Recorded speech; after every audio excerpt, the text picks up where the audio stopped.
Hi friends, welcome to SH சமையல் and black. எல்லோரும் நல்லா இருக்க வேணுமென்று கடவுளை வேண்டிக் கொண்டு வாங்க வீடியோக்குள்ளே போகலாம். நான் உங்களுக்கு ஒரு ஆரோக்கியமான ஒரு ரெசிபி தான் செய்து காட்ட போகிறேன். இது நாங்கள் மறந்து போன ஒரு ஆரோக்கியமான பழம் சோத்து கஞ்சி தான் செய்து காட்ட போகிறேன். அதுக்கு தேவையான பொருட்கள் எல்லாம் இதில் எடுத்து வச்சுருக்கிறேன். வெங்காயம் எடுத்துருக்கிறேன், பச்சை மிளகாய் எடுத்துருக்கிறேன், தேங்காயில் தலைப்பால் எடுத்துருக்கிறேன், மெயினாக பழைய சோறு எடுத்துருக்கிறேன். இந்த பழைய சோறு நேற்று காய்ச்சின சோறு. அந்த சோறில் நைட் தண்ணியை விட்டு ஊற வச்சு எடுத்துருக்கிறேன்.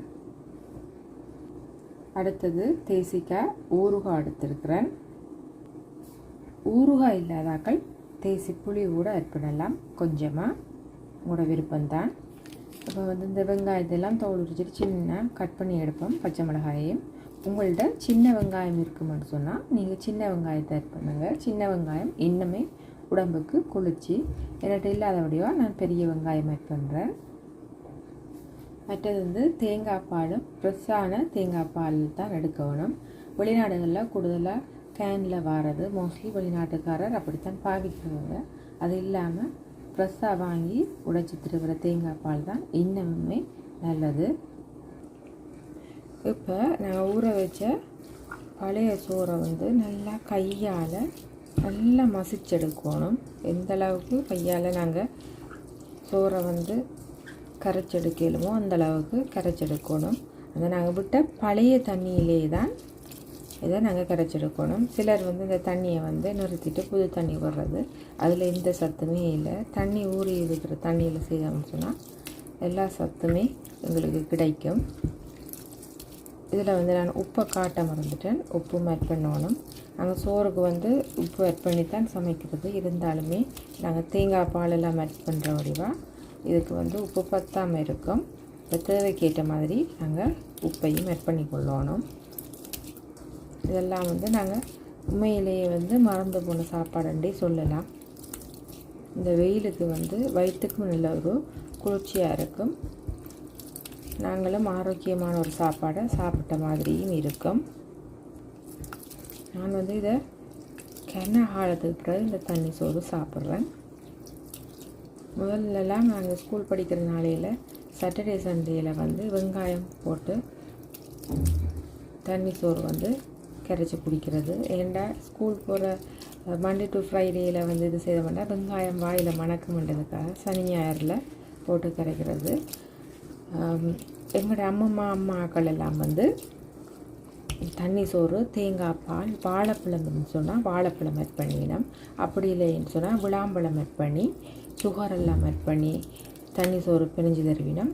உண்மையிலேயே அதுவும் ஒரு ருசியாக தான் இருக்கும். அப்படியெல்லாம் சாப்பிட்றீங்களான்ட்டு சாப்பிட்டவங்க கமெண்ட்ஸில் சொல்லுங்கள். இங்கே வாழைப்பழம் சும்மாவே சாப்பிட பிடிக்காது. காரணம் என்னவோ தெரியாது, இங்கே வாழைப்பழம் ருசி இல்லை.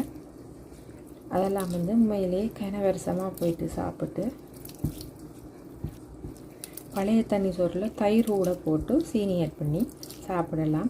இப்போயும் இதுக்கு நீங்கள் தேங்காய் பாலுக்கு பதிலாக தயிர் ஆட் பண்ணலாம். தயிர் ஆட் பண்ணி முடிச்சோன்னா நாங்கள் ஊறுகாயெல்லாம் ஆட் பண்ண தேவையில்லை. ஏன்டா ஊறுகாயில் ஒரு புளிப்புத்தன்மை இருக்கிற வடிவாக அப்படி ஆட் பண்ண தேவையில்லை. ஒரே தண்ணி சோறை நிறைய விதமாக நாங்கள் செய்து சாப்பிடலாம்.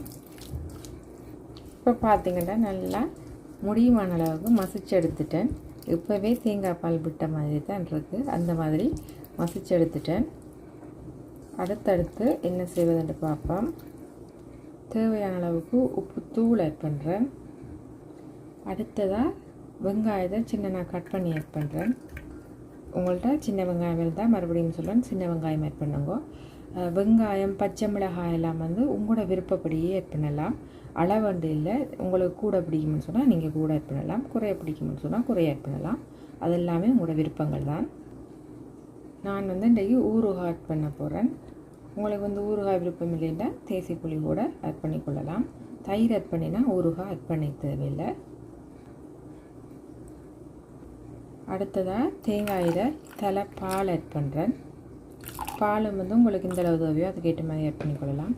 பாலும் தேங்காய் பால் வயிற்று புண் வாய் புண்ணுக்கெல்லாம் நல்லது, நல்ல குளிர்மையும் கூட. இப்போ இதை நல்லா மிக்ஸ் பண்ணுவோம். நான் பச்சை மிளகாயை லாஸ்ட்டாக தான் ஆட் பண்ண போகிறேன். என்ன காரணம்னு சொன்னால் இது மகனுக்கும் கொடுக்க போகிறேன். அதால் பச்சை மிளகாய் இருந்தால் அவர் சாப்பிட மாட்டேன். நான் சாப்பிடும்போது அதை ஆட் பண்ண போகிறேன். இப்போ மறுபடியும் நல்லா கையால் மசிச்சு விடணும்.